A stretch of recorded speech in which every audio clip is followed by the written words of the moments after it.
자, 경제를 거시, 미시 다 보시는 분입니다. 최병희 좀 나오시죠. 예, 안녕하세요. 예. 책 잘 나갑니까? 열심히.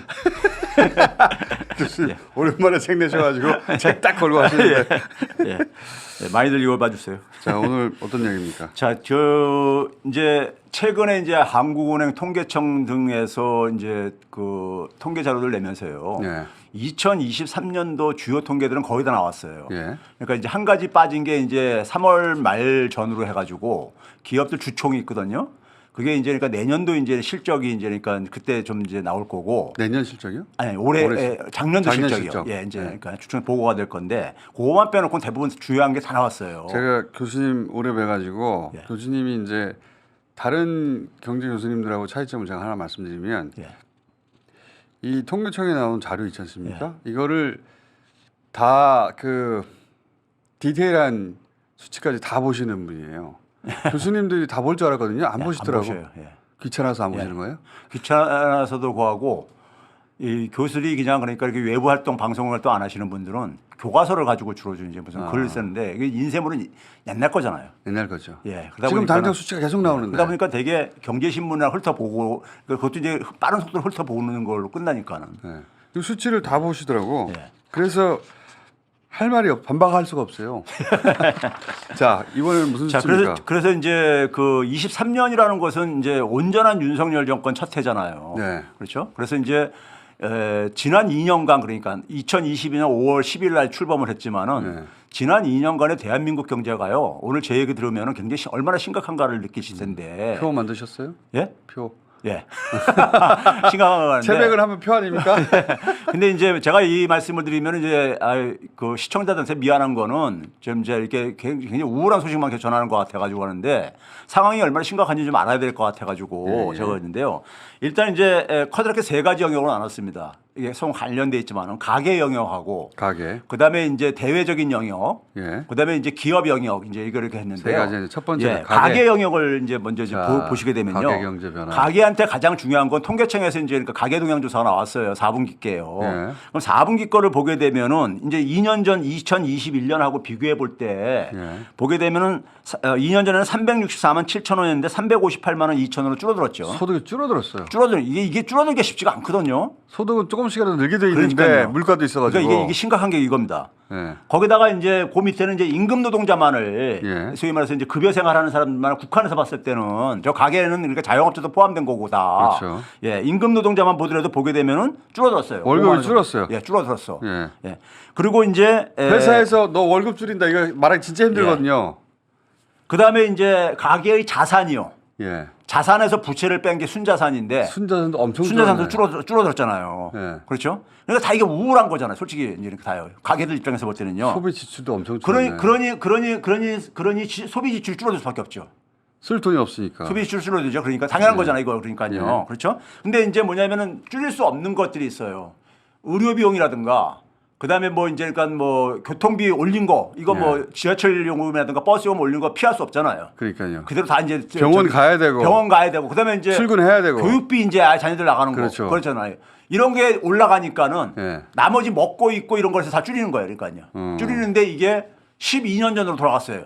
12년 전 수준으로. 크게 돌아갔다. 그러니까 진짜. 얼마나 내핍 생활을 하는가가 가게가 그러니까요. 보여주는 것이고요. 음료나 주류냐 뭐 의류 신발 이런 거 안 산다는 얘기 아니에요. 그게 지금 3조 원이 줄어들었습니다. 3조가. 예? 그러니까 저게 줄어들게는 누가 타격 보겠습니까요? 대표적인 자영업자이죠. 자영업자부터. 그다음에 내수업종인 담당하는 중소기업들 이런 분들이 그렇죠. 갈 게 아닙니까요?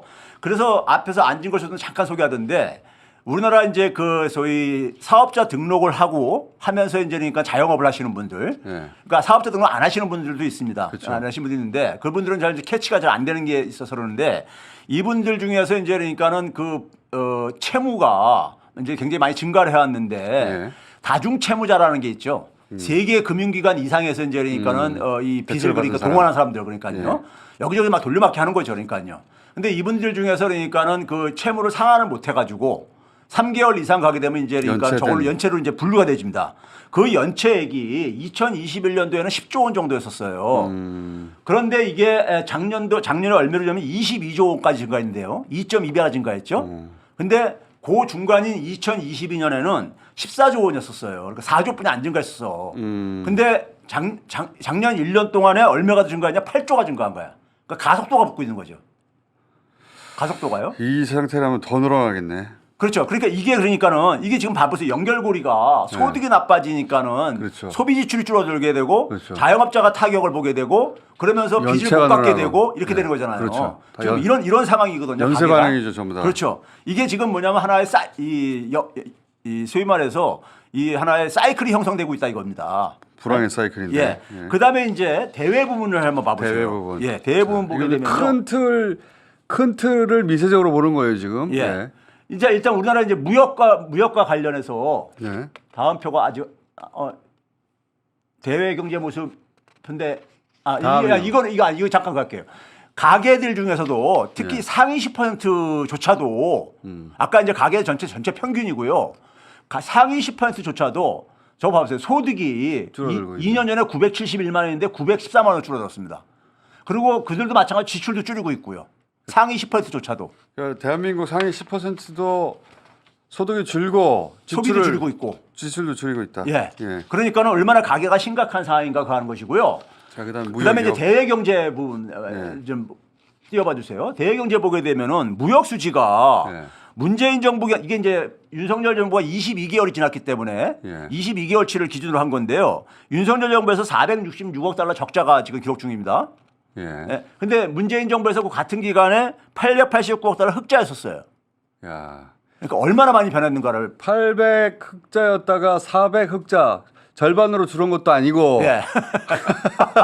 반대 방향으로 반대 방향으로 400이 적자예요. 야. 그러다 보니까 외환보유액이 355억 달러가 줄어들었는데 예. 이게 그러니까 대한민국 정부가 유사 이래 처음 있는 일이야 이게 줄어드는 게 335억 달러 예. 감소한 게요. 감소한 게요. 아니 계속 역대 정부들은 되게 조금씩 다 증가했었어요. 왜냐면 수출하고 네. 외화가 쌓이고 그러면서 조금씩 늘어나는 거 아닙니까? 그렇죠. 근데 이게 줄어들었어요? 예. 335억 달러를 감소했어요. 그게 이제 이 뒤에서 좀 말씀드리겠지만 그런데 이제 이 무역 수지 중에서 이걸 주도했던 게 대중무역 수지죠. 대중무역은 야 600이 200이 돼 버렸네. 예. 반토막 이하로 떨어졌네요. 그 저 합계액을 보게 되면 800 한 70억 달러 정도 되는 거잖아요. 600이 200으로 줄어든 게 아니라 600 흑자에서 200 적자가 됐네. 예. 야. 그러니 무역 수지가 저렇게 안 나빠질 수가 없죠. 안 나빠질 수가 없죠. 그래서 이제 이게 보면 이제 중국 수출액도 얼마나 이제 이게 줄어들고 러시아 수출액도 줄어들고 네. 이게 소위 말해서 반중 반너한 이게 저기 저 비용이라 이겁니다. 그렇죠. 그러면 이제 이 수출을 줄어들게 되면 누가 타격 보겠어요? 기업이 타격. 특히 대기업들이 많이 타격 봅니다. 기업들 그렇죠. 여기서는 중에서 대기업이 타격을 대기업이 타격을 앞에 봅니다. 거는 자영업자들 예. 가게가 줄어들면 예. 이거는 수출이 들으니까 이제 큰 기업들이 기업들, 이제니까요. 예, 타격을 입는 거죠. 대기업, 중소기업 모두가 다 타격을 보는데 우리나라 대기업이 주로 수출 중심을 가다 보니까는 예. 대기업이 많이 타격을 받는데 그러면 이제 기업들 모습 봐보세요. 예. 기업들 모습을 보시게 되면은 기업들의 기업- 이제 투자, 예. 설비 투자를 보시게 되면요. 저 봐보세요. 2021년에 이걸 이제 2015년을 100으로 해서 이제 지수화한 건데 예. 2021년까지 한 23% 증가했다는 얘기예요. 2015년 대비해 가지고요. 예. 그런데 2023년에 이게 120 밑으로 줄어든 거야 이게 그러니까요. 투자도 우리가 되게 증가하게 돼 있는데 거꾸로 돌아가네요. 예. 네. 줄어들 수축되고 있잖아요. 예. 영업이익 봐보세요. 이건 이제 그러니까 아까 얘기했듯이 9월 달까지만 짓게 된 건데 12월 달까지 아직 안 나와서 4분기께 예. 이것도 145조 원 영업이익 내던 것이 100조 밑으로 떨어졌잖아요. 그러네요. 기업들이 수출이 줄어드니까 당연히 이익이 줄어들지요. 50조가 장사 늘어나요. 못 하니까는. 50조가 줄어들어요. 장사가 안 되니까요. 그렇죠? 그러다 보니까는 3분의 1이 떨어져 나갔네요. 그러다 보니까 당연히 뭡니까? 투자가 줄어드니까 생산량도 줄어들 게 아닙니까? 네. 그러니까 산업 생산도 보게 되면 줄어들고 있잖아요. 100 이하로. 예. 줄어들고 있잖아요. 네. 그렇죠? 그래가지고 뭐 건설뿐만 아니라 제조, 광공 모든 게 다 줄어들고 있어. 이게 대한민국이 지금 심각한 상황인 건다. 이게 그러니까 경제 생태계가 악순환 고리가 만들어진 거야 지금요. 큰일 악순환 났네. 고리가. 그러니까요. 이게 그러니까 이걸 이제 일반 시민들은 그러니까 체감 경기로 느끼시고 계실 텐데 지금 상황이 굉장히 2년 만에 대한민국 경제가 어쩌다가 이렇게 2년 만에 이렇게 망가졌냐 이거죠. 이렇게요. 예? 이거를 언론들이 외면을 하고 있는 거야. 특히 저는 환율 부분에 있어서요. 이거 환율 얘기 나오면 IMF 생각이 나가지고 항상 예. 예. 지금 이제 300억 달러 이상 줄어들었다는 거잖아요. 외환 보유고가. 예. 그리고 외환 보유고가 4천억 달러 넘는다고 하지만 그 돈을 우리가 다 쓸 수 있는 돈이 아니잖아요. 그렇죠. 그 중에서 예. 쓸 수 있는 돈은 한정돼 있는데 그 중에 그렇게 줄어들면 이게 환율에 반영이 되는 거 아닙니까? 예. 취약하게. 환율 관련해서는 어때요 지금? 자, 그래서 이제 예. 한국은행에서 이제 그러니까 작년도 이제 그러니까 전체 이제 소득 통계가 집계가 됐으니까는 예. 이제 뉴스에서 예. 우리나라 이제 그러니까 달러 기준으로 소득이 얼마나 변했는가 뉴스가 많이 이제 도배가 됐었어요. 그래가지고 1년 만에 2.6% 반등했다 이렇게 나오거든요. 국민 소득이 늘었다는 식으로. 그렇죠. 예. 그런데 이제 이 한 나라 경제 규모를 나타내는 게 GDP잖아요. 예. GDP인데 이제 이거를 달러로 환산한 게 그러니까 한국 돈으로 먼저 이렇게 딱 집계하고 난 다음에 이제 환율 적용해서 달러로 이제 환산을 한단 말이에요. 환산한 걸 보시게 되면은요. 차트를 좀 넘어. 자, 이 차트 말고요. 예, 이거요. 이거 보시게 되면 예. 대한민국 GDP 경제 규모입니다. 예. 작년에 얼마가냐면 1조 7천억 달, 7,131억 달러를 기록했어요. 한국은행이 발표한 게요. 오른쪽 끝에 있는 거. 예. 예. 그럼 우리나라가 1조 7천억 달러가 기록된 게 2018년도에 기록을 했습니다. 2018년도에 1조 7,252억 달러잖아요. 예. 그러니까 2018년 이전으로 아직도 저기 돌아가고 있는 거예요. 그러니까요. 2021년도 문재인 마지막 정부 때는 1조 8천억 달러를 돌파했었습니다. 그래가지고 그 당시 세계 경제 9위로 뭐 8위로 막 진입한다 막 이런 얘기 나오고 바로 그랬었어요. 그런데 이게 지금 1조 6천억 달러로 추락했다가 조금 회복한 게 이게 1조 7,131억 달러인데 이게 그러니까 2018년보다도 낮은 수준이라 이거예요. 5년 전으로 돌아갔고. 그러니까 대한민국 경제 규모가 전 세계에서 그러니까 이게 이렇게 수축된다는 얘기고 이거를 이제 그러니까는 환율을 이제 뭐 탓하고 이제 이런 뉴스들이 있고 그러는데 환율 추이를 한번 보여줘보세요. 이게 이제 2000년대부터 환율 추이입니다. 중간에 동그라미 쳐놓은 게 저게 금융위기 때야. 금융위기 터지고 나서 환율이 폭등했었잖아요. 그때요. 그때가 얼마였냐면 1276.45원이었습니다. 2009년도가. 금융위기 때. 예, 금융위기 때. 그런데 작년하고 재작년에 보게 되면 1,300원 이게 평균인데 1년 연 평균인데요. 글로벌 금융위기가 있는 것도 아닌데 그렇죠. 1,400원까지 올라갔어요. 그렇죠. 그리고 여기서 안 내려오고 있고 그리고 최근에 보게 되면 1,330원대에서 이게 안 내려오고 있잖아요, 지금요. 그러니까요. 안 내려오고 있어. 금융 완화가 되고 있는데도 불구하고 그만큼 가다는 얘기고 그러니까 환율이 계속해서 고공행진하고 있다 이거죠. 그러니까요.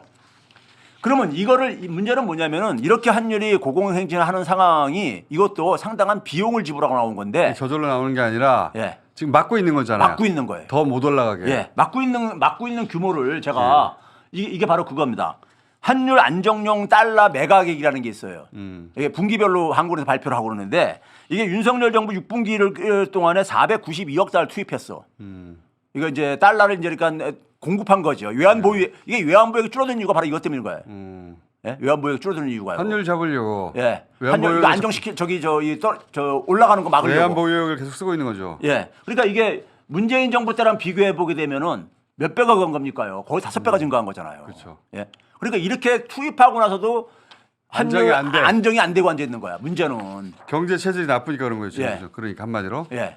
그러니까 계속 밑빠진 동안 물 붓기식으로 지금 그러니까는 외환을 까먹고 앉아 있는 거죠. 그러다 보니까 대만이 역전된 거 아니에요 지금? 예. 아니, 이 대만하고 관련해서 예. 이것도 언론이나 전문가들이 제대로 분석을 안 해주는데 사실 그 1인당 GDP, 예. 1인당 GDP를 보면 우리나라가 타이완하고 사실은 과거에는 비교가 안 했었어요. 언제 우리가 대만하고 비교했습니까? 그러니까 여기 한번 봐보세요. 제가 대만하고 비교 당한 거는 20년 전이에요. 그러니까 2017년 문재인 정권 때 한번 봐보세요. 1인당 GDP가 한 6천 달러에서 네. 최소한 한 2,500달러 이상 차이가 났었어요. 그런데 이제 작년에 이제 재작년에 역전됐었거든. 네. 대만에. 그래서 이제 이게 뉴스가 됐던 건데 그러니까 대만하고 우리나라하고 그러니까 이게 비교 대상이 아니었었어 원래가. 그러니까 제가 20년 전 기억한다니까요. 예, 그러니까요. 그 아시아 뭐 사령인이 이게 90년대 얘기 아닙니까? 예. 그때나 대만하고 비교됐지. 그 이후 2000년대 들어서 대만하고 언제 비교했어요? 그래서 이제 올해 이제 다시 재역전했다고 이제 나오는 건데 좋겠다. 여기에 중요한 게 빠져 있습니다. 뭐가 빠져 있습니까? 중요하게 빠져 있는 게 뭐냐면은 이 그 1인당 GDP라는 것은 달러로 계산하는 것은 예. 먼저 우리나라 같은 경우 원화로 이제 그러니까 다 계산하고. 계산한 다음에 그걸 달러로 환율을 환산을 하는 거잖아요. 그런데 우리나라에 예를 들어서 원화 기준으로 보게 되면은요. 원화 기준으로 보게 되면은 3.3%가 그러니까는 소득이 올랐어. 1년 예. 동안에요. 예. 올랐는데 대만은 3.6%가 올랐어. 예. 대만 달러로 그러니까요. 예. 현지 돈으로. 근데 이제 그러면 이제 이게 그러면 이 물가가 예. 그 소득을 가지고 이제 물가를 빼고선 계산한 거기 때문에 예. 물가를 고려하게 되면은 대만은 그러니까는 한국은 3.2%가 올랐는데 예. 대만은 2.7%뿐이 안 올랐어요. 물가 때문에. 그러면 소득은 더 많이 오르고 물가는 더 적게 올랐어. 그럼 대만이 더 좋은 거잖아요. 그렇죠. 근데 달러로 계산해 보니까는 이게 저 역전됐다는 거야. 무슨 얘기인지 알겠습니다. 그러면 이제 뭐냐면은 경제는 대만이 훨씬 안정적이고 좋다. 근데 예. 작년에 대만이 그러니까 환율이 우크라이나 전쟁 이후에 다른 통화들이 되게 이제 상승하고 그랬었는데 대만의 그러니까 통화가 그러니까는 2020년도는 굉장히 안정적으로 유지되다가 작년에 좀 이렇게 상승폭이 우리보다 컸어요. 네. 우리는 아까 막 투입해서 막은 거고. 근데 문제는 뭐냐면요. 대만은 이거를 일부러 용인을 한 거야. 대만이요. 외환보유액이 어느 정도 되는지 아세요? 대만은 지금 5,700억 달러 정도 됩니다. 우리보다 많네요. 경제 인구는 우리의 절반뿐이 안 되는 나라가 네. 우리나라 외환보유액이 그러니까 GDP 대비 70%가 넘어요. 대만은요. 그러니까 방어할 능력이 없어서 그냥 방치한 게 아니야. 왜 그러냐면은 한국하고 수출 경쟁을 해야 될 게 아닙니까? 네. 근데 한국 돈 가치가 떨어지게 되면은 수출 경쟁에서 불리할 게 아니에요. 대만은요. 대만 입장에서는. 그러니까 대만이 이건 개입 안 하고 그냥 대만 달러 떨어지도록 방치하는 거야. 자기들 산업 경쟁력 확보하기 위해서. 교수님 끝날 때가 됐습니다. 이해했어요. 그러니까는 이런 결과로 근데 대만 사람들이 볼 때는 대만 소득이 올라가고 물가는 더 적게 올랐어. 한국보다. 그러면 대만 사람들이 뭐 그거 가지고 기분 나빠할 이유는 없는 거잖아요. 아니 사기 좋은 거죠 더 한국보다는. 그러니까 뭐 자 이런 상황입니다. 자 심각합니다 지금 상황이. 투표도 잘 하셔야 돼. 책에 다 나와 있는 게 예. 최병현 교수였습니다. 감사합니다. 예, 감사합니다.